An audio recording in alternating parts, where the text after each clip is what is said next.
They described the shirt as Tory blue in the shop. Not light blue or sky blue, but Tory blue. It's not the best shirt, I know, but it came in within budget. My dad lent me a few notes to pay for it.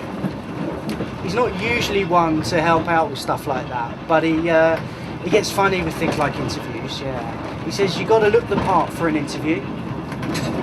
So I put it on just before we left, and he looked at me all proud.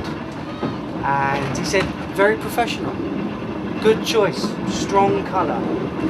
Cheers, Dad, I said. It's Tory blue. Wow.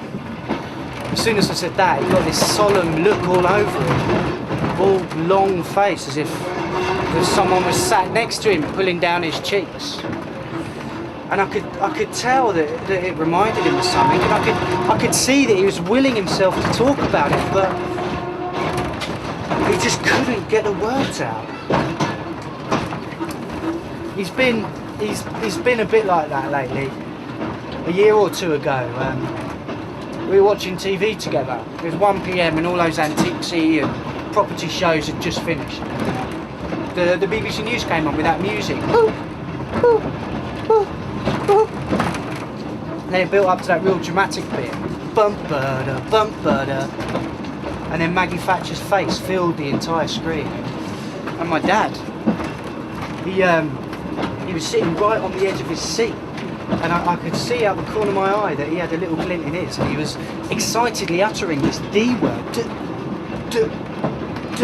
And I could tell exactly what he was thinking. You know, Maggie, dead. But then the news presenter piped up with something about how, alive and well, she'd accepted an invite to Downing Street. He slumped back in his seat, all defeated looking, and I could hear throughout the day the music from the news coming on. Once again at 6, and then at 10. I've been to Brighton before. I must have been 6 or 7. My dad brought me. I remember how uncomfortable he looked. He had this shirt done right up to the top button. And I was following him through this long corridor in this old office building, and I had these shoes on. They were 2 sizes too big. They were knocking against the floor, and I had real long laces on, really long, dragging behind, and I was trying to keep up with him. Followed him through reception and into this room.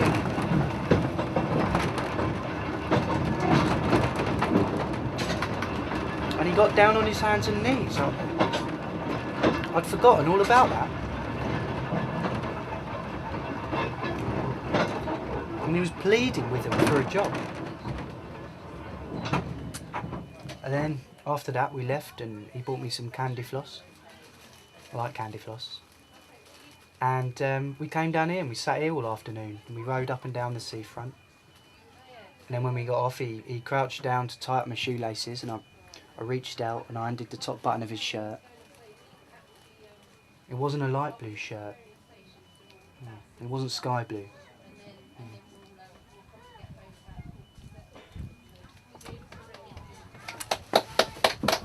Nice and sweet, thank you.